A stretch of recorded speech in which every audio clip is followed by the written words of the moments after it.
कितने लोग परमेश्वर से प्रेम करते हैं? क्या आप परमेश्वर से प्रेम करते हैं? कोई भी बोल सकता है। यस, मैं करती हूँ पास्टर जी, बहुत करती हूँ। Yes yes yes. मैं करती हूँ पास्टर जी, मैंने हकीकत देखी है। मैं पहले ओके, पहले मेरी लाइफ पहले मेरी बोलिए बोलिए। आवाज नहीं आ रही। पहले मेरी लाइफ क्या थी और अब मेरी लाइफ क्या है। स्तुति आराधना करती हूँ तो मुझे बहुत अच्छा लगता है, सब बंधन टूट जाते हैं मेरे। प्रभु की स्तुति हो। और यस। कोई बोलेगा?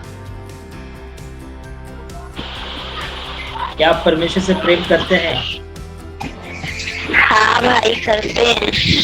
यस यस, शालू बहन भी कह रही है कि वो परमेश्वर से प्रेम करते हैं। तो सचमुच हम ये कहते हैं कि हम परमेश्वर से प्रेम करते हैं, लेकिन परमेश्वर का वचन जो कहता है, अगर हम परमेश्वर से प्रेम करते हैं तो हम उसकी आज्ञा को भी पालन करेंगे, मतलब उनकी आज्ञा के अनुसार हम चलेंगे। अगर हम परमेश्वर की आज्ञा के अनुसार नहीं चल रहे हैं तो हम ये दर्शा रहे हैं कि हम परमेश्वर से प्रेम नहीं करते हैं। तो और एक और सवाल मैं पूछना चाहूंगा आप लोगों से। क्या आपको परमेश्वर की इच्छा पता है? परमेश्वर की इच्छा क्या है? क्या आप लोग को पता है? कोई कह सकता है, बोल सकता है हाँ मुझे पता है, ऐसा बोल सकता है कोई? क्या आप बोल सकते हो कि हाँ मुझे पता है परमेश्वर की इच्छा क्या है? बोल सकते हैं कोई? थोड़ा मुश्किल सवाल है ना कि परमेश्वर की इच्छा बताना बहुत मुश्किल है। परमेश्वर की इच्छा क्या है? मुश्किल है भाई, लेकिन इतना है कि परमेश्वर यही चाहेंगे कि उनके बाल बच्चे अच्छे रहें। हाँ, बहुत अच्छा जवाब दिया आपने, बहुत अच्छा जवाब दिया सिस्टर। आपको परमेश्वर की इच्छा पता है? यस।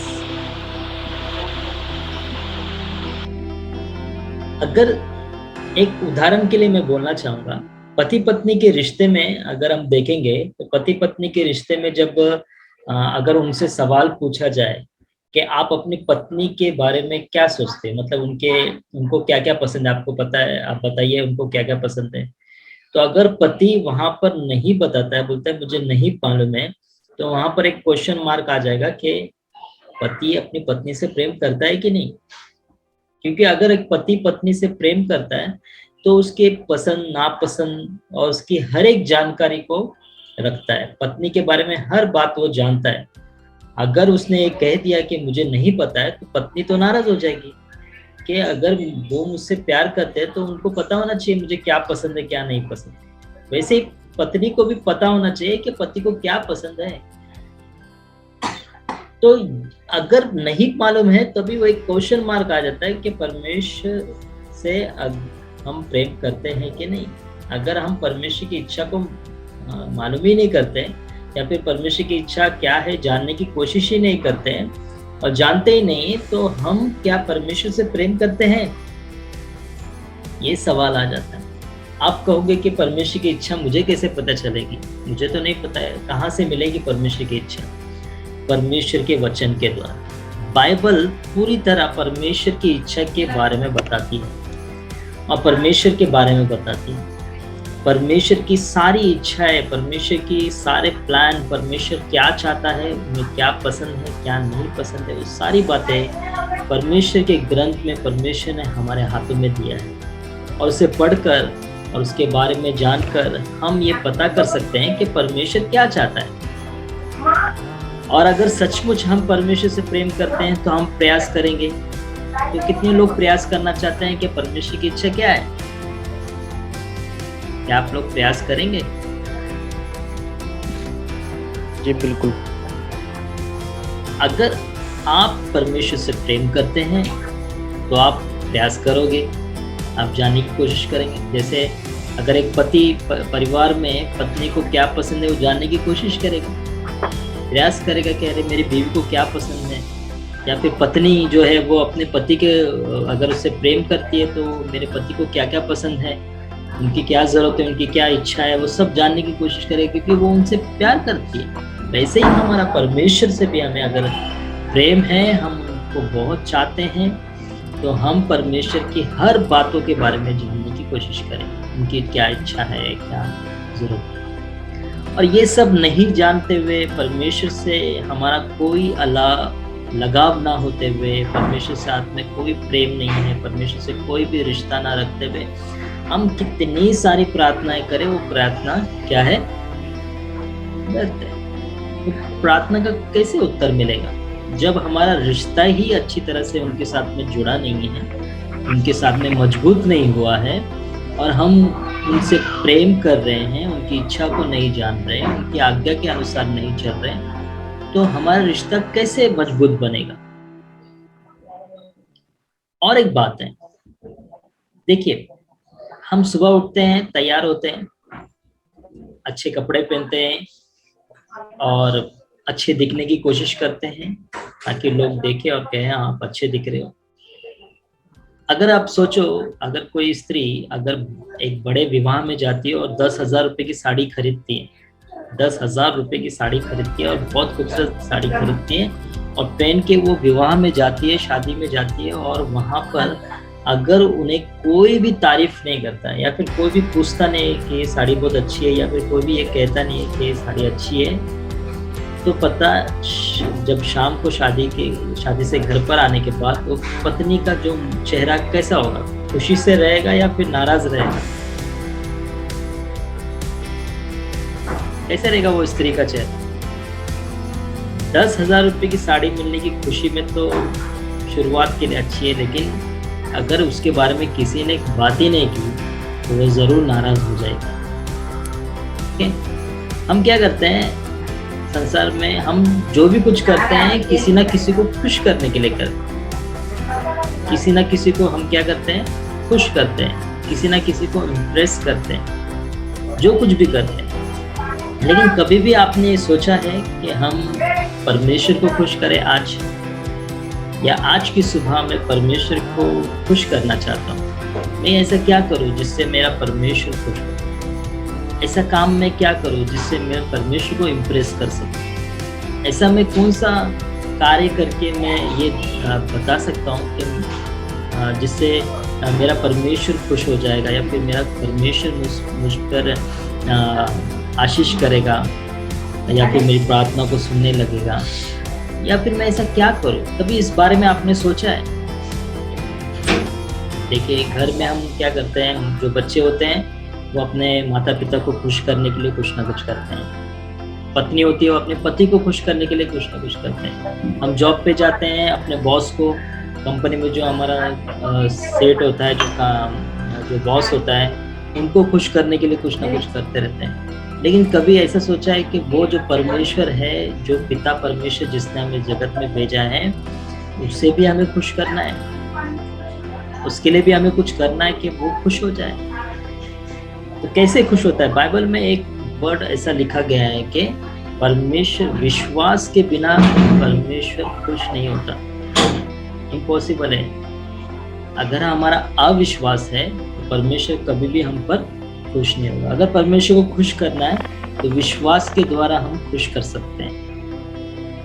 क्या आप परमेश्वर को खुश करना चाहते हैं? कितने लोग खुश करना चाहते हैं? कोई भी आप बोलिए कि हाँ, मैं परमेश्वर को खुश करना चाहती हूँ, मैं परमेश्वर को खुश करना चाहती हूँ, चाहता हूँ।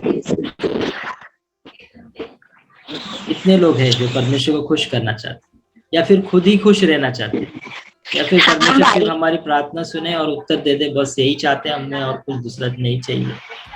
हम करना चाहते हैं कि मेरा पिता परमेश्वर खुश रहे अपनी बेटी की वजह से। यस, प्रभु आपको आशीष करे। सचमुच ये चाहना बहुत जरूरी है, और ये हमारे दिन की शुरुआत होनी चाहिए कि आज सुबह मैं कोई ऐसा काम करूं जिससे मेरा परमेश्वर खुश हो जाए। लेकिन एक जो खुश करने वाली एक जो बात है मैं आज बोलना चाहूंगा, वो है विश्वास। विश्वास के द्वारा ही परमेश्वर खुश होता है। अगर आपके अंदर अविश्वास है तो आप कभी भी परमेश्वर को खुश नहीं कर सकते। मैं आज आपके सामने एक संदर्भ रखना चाहता हूँ जो इजराइल का संदर्भ है। हमने शायद सुना होगा या नहीं भी सुना होगा। मैं बताना चाहता हूँ कि इजराइल को परमेश्वर ने चुना। इजराइल को परमेश्वर ने ऐगुप्त से छुड़ाया। ऐगुप्त इजिप्ट जो देश है, वहाँ पर वो लोग बानिस में थे, वहाँ पर वो लोग दास्तव में थे, वहाँ पर वो लोग दास बने हुए थे। उनको इस्तेमाल किया जाता था, उनको दास बना के रखा, बंदी बना के रखा गया था अपने पास में। तो वो लोग उनके अंडर में काम किया करते थे। तो वो लोग जो परमेश्वर को पुकारते थे, इजरायली लोग परमेश्वर को पुकारते थे और परमेश्वर ने उनकी आवाज़ सुन के, परमेश्वर ने मूसा के द्वारा, मूसा जो प्रवक्ता है उनके द्वारा परमेश्वर ने क्या किया, इजराइल को जो है उनके हाथों से छुड़ा कर परमेश्वर ने लेकर, और परमेश्वर ने एक वादा किया कि मैं तुम्हें एक ऐसा देश देने जा रहा हूँ जहाँ पर दूध बहेगी, जहाँ पर मधु, जहाँ पर जो शहद बहेगा, ऐसा देश मैं तुम्हें देने जा रहा हूँ जहाँ पर बहुत ही आशीष है, ब्लेसिंग्स है, मैं तुम्हें देने जा रहा हूँ। परमेश्वर ने उन लोगों से वादा किया, और जब परमेश्वर ने उनसे वादा किया तो परमेश्वर ने उनको लेकर भी गया। वहाँ पर लेके जाने के बाद परमेश्वर ने वहाँ पर मूसा से कहा कि कुछ लोगों को वहाँ पर भेजकर ये देखने के लिए बोलो कि वहाँ का परिस्थिति क्या है, कि तुम्हें पता चले कि कैसे, क्योंकि उन देश से आपको क्या है, लड़ना है और लड़कर आपको जीतना है। हेलो, क्या मेरी आवाज क्लियर है? यस।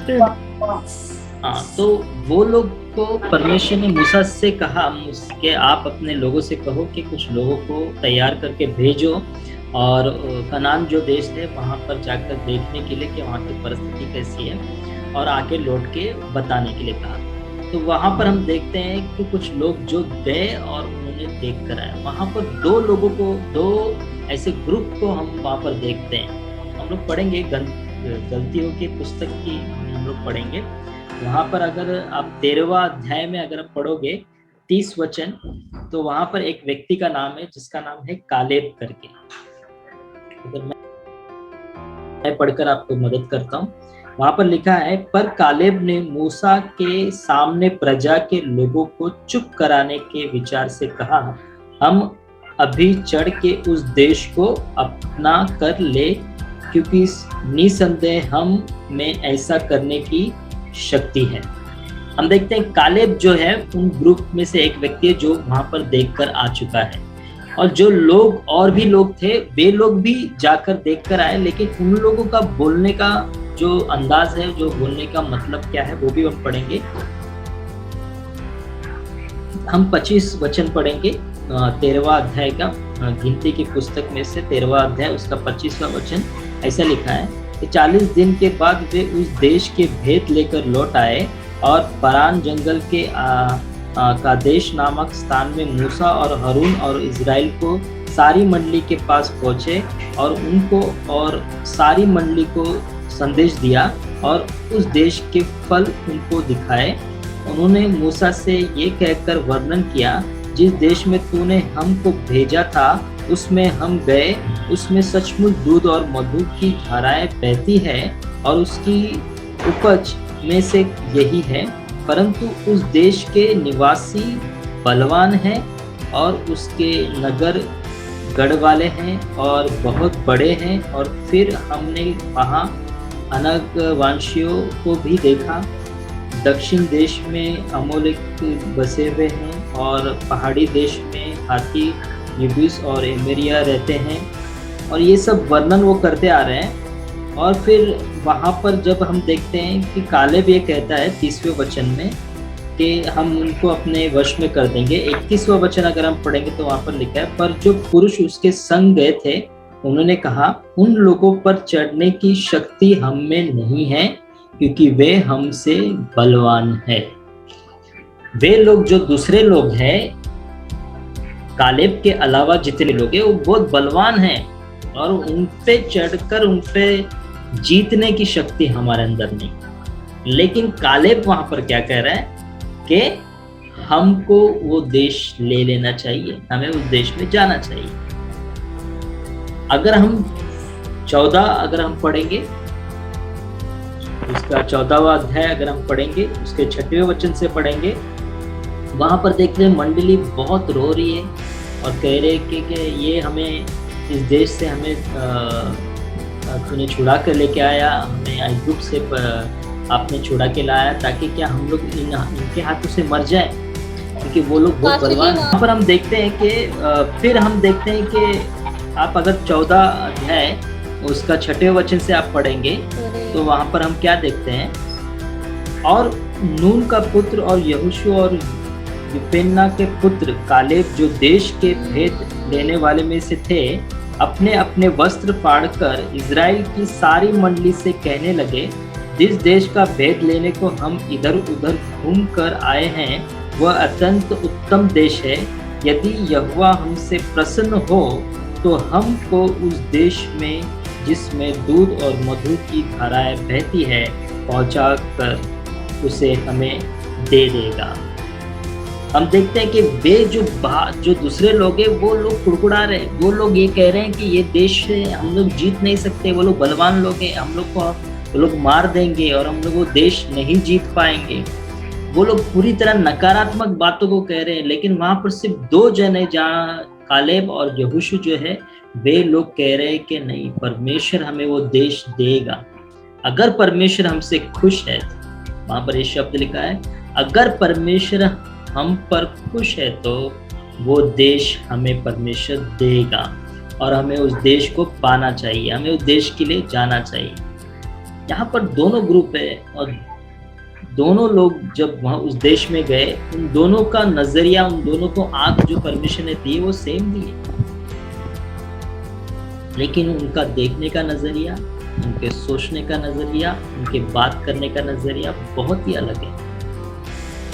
कालेब और यहोशू वो परमेश्वर पे बहुत विश्वास करने वाले लोग, और एक विश्वास के मुख से कभी भी पॉजिटिव बात आती है, और वो परमेश्वर के सामर्थ को जानते हैं, इसीलिए वो परमेश्वर की सामर्थ से बातें कर रहे हैं। वो परमेश्वर की सामर्थ पे भरोसा करते हैं और वो जानते हैं कि जो परमेश्वर ने इस 2 समुद्र को 2 भाग कर दिया, तो वो परमेश्वर हमें वो देश क्यों नहीं देगा। उन्हें विश्वास है। लेकिन बाकी के लोग जो है वहां पर हम देखते हैं कि उन लोगों को अविश्वास जो है उनके अंदर भरा हुआ है। वो देख रहे हैं कि वहाँ पर बलवान लोग हैं, वहाँ पर वो लोग बहुत शक्तिशाली हैं, वे लोग हमें अंदर नहीं जाने देंगे, हमको मार देंगे, हमारे बीवी बच्चों को मार देंगे, हमारे घर को मार देंगे, हमारे घर के परिवार को सभी को मार देंगे और हम यहाँ पर मर जाएंगे। तो ये अविश्वास को लेके कुछ लोग बैठे हैं। आपको पता है परमेश्वर ने हमें जब कहा है कि हमें विश्वास करना है, और जब हम परमेश्वर पर विश्वास करते हैं तो हमारी परिस्थितियां जो होती है ना वो पूरी तरह उसके अनुकूल ही होती है।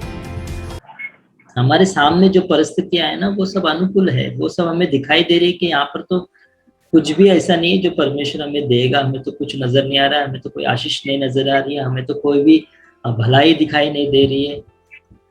लेकिन विश्वास जो होता है ना वो उससे बढ़कर होता है। विश्वास जो होता है ना, जो हमें वो दिखाता है जो परमेश्वर हमें दिखाता है। परमेश्वर अगर आपसे कहता है कि मैं तुम्हें आशीष करूंगा, तो आपको पूरी तरह विश्वास करना है, आपको परिस्थिति की ओर ध्यान नहीं देना, आपको परमेश्वर पे भरोसा करना है। परमेश्वर ने कहा है तो पूरा करेंगे। उसके लिए कुछ वक्त लग सकता है, कुछ टाइम लग सकता है, लेकिन परमेश्वर उसको देने के लिए परमेश्वर ने निर्णय ले लिया है, वो जरूर आपको देगा। हालेलुया।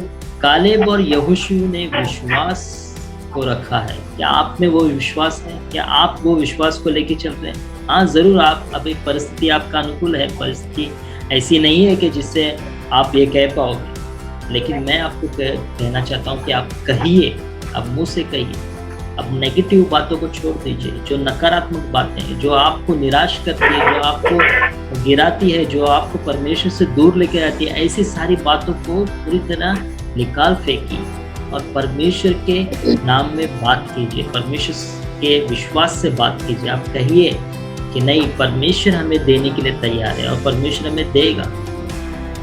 अगर वो खुश है हम पर तो जरूर देगा। क्या आप अपने मन पे हाथ रख के कह सकते हो कि हाँ मेरा परमेश्वर मुझसे खुश है, या मेरा परमेश्वर मुझसे बहुत ही नाराज है? क्या आप कह सकते हो नहीं, मेरा परमेश्वर खुश है मुझ पर? और अगर परमेश्वर मुझ पर खुश है तो जो कुछ मैं चाहती हूँ या फिर चाहता हूँ परमेश्वर मुझे देगा, परमेश्वर मेरी प्रार्थना को सुनेगा, परमेश्वर जरूर करे। जब विश्वास से आप चलते हो तो परमेश्वर वहां पर अद्भुत करता है। लेकिन आपको पता है बाइबल में जब ये वचन आप बाद में आपके पास बाइबल है तो आप पढ़िए, वहां पर ऐसा लिखा है जिन्होंने ये बातें कही, अविश्वासी की बातें कही, वे लोगों को परमेश्वर ने दंड दिया। वहां जो अविश्वास जो मन है ना वो हमें दंड लेकर आता है, शाप लेकर आता है। हमें विश्वास से चलना चाहिए, विश्वास पे हमें बढ़ना चाहिए। अगर इस समय एक दिन हमने प्रार्थना किया नहीं पूरी हुई कोई बात नहीं, 2 दिन 3 दिन लगातार हमें प्रार्थना करना चाहिए। बाइबल कहती है आप लगातार प्रार्थना करते रहो। बाइबल में ऐसा लिखा है कि एक ऐसा राजा जो बहुत ही कठोर राजा है और बहुत ही राजा है, बहुत कठोर राजा है, लेकिन उसके सामने एक विधवा जाके रोज रोज रोज रोज उसे सताती है। लेकिन एक दिन वो कठोर राजा भी तंग आकर उसकी जो बातों को सुन के उसकी मर्जी को पूरा करता है। तो परमेश्वर यीशु मसीह कहते हैं कि एक कठोर राजा जिसके पास बार बार जाने से वो कठोर राजा भी तंग आकर उस विधवा को या फिर उस स्त्री को वो सब कुछ दे देता है। तो मैं तुम्हारा परमेश्वर भला परमेश्वर हूँ, अगर आप उनके पास में बार बार प्रार्थना करोगे तो वो क्यों नहीं आपको मदद करेगा, क्यों नहीं आपकी सहायता करेगा? क्योंकि हमारा परमेश्वर तो भला परमेश्वर, हमारा परमेश्वर तो बहुत ही नम्र परमेश्वर। जब आप उसके सामने रोगे, गिड़गिड़ाओगे, आप परमेश्वर के सामने नम्र बनोगे तो हमारा परमेश्वर तो जल्दी परमेश्वर आपकी सहायता करेगा, जल्दी आपकी मदद करेगा। तो हमें परमेश्वर पे विश्वास करना है और निरंतर प्रार्थना करते रहना। जब तक मिलता नहीं है परमेश्वर से मांगते रहना, परमेश्वर से पुकारते रहना और जरूर परमेश्वर उसका उत्तर हमें देगा। ओके, तो आइए मैं आपको ये कहना चाहता हूँ कि आप परमेश्वर की इच्छा को जानें, परमेश्वर के पवित्र ग्रंथ को पढ़ना शुरू करें, उसे जानना शुरू करें, उसकी इच्छा को जानना शुरू करें। अगर आप परमेश्वर से प्रेम करते हैं तो, अगर आप परमेश्वर से प्रेम करते हैं तो आप जरूर परमेश्वर की इच्छा को जानने के लिए प्रयास करें। प्रभु आपको आशीष करे। आइए ये समय हम प्रार्थना करेंगे और फिर उसके बाद में लोगों के लिए प्रार्थना करेंगे। तो मैं चाहता हूँ कि पीटर पास्टर हम लोग के लिए प्रार्थना करें इस वचनों के लिए, फिर उसके बाद हम सभी के लिए प्रार्थना करेंगे।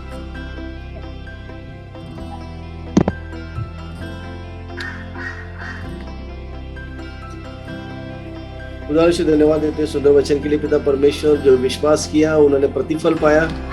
धन्यवाद करते खुदा यीशु, जिन्होंने विश्वास खो दिया परमेश्वर को भी खो दिया, अपने जीवन को भी खो दिया। पिता परमेश्वर, विश्वास करके आगे बढ़ने वाले से हम बने और अंत तक हम विश्वासी रहे, ऐसी प्रार्थना करता हूँ। हर एक का विश्वास को दृढ़ करे, हर एक का विश्वास को बल आए।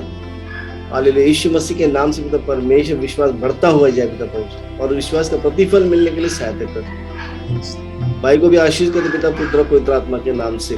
जो भी दबाव उनके ऊपर रहेगा तो निकाल दे पिता परमेश्वर, हर एक के ऊपर पिता परमेश्वर जो भी दबाव है पिता परमेश्वर, इस वक्त यीशु मसीह के नाम से उसे निकल जाएगा। आदेश देता हूँ यीशु मसीह के नाम से, और यीशु के नाम में हर एक को ढकता हूँ। यीशु मसीह के नाम से प्रार्थना करता हूँ, सुनो कबूल का परम पिता, आमीन।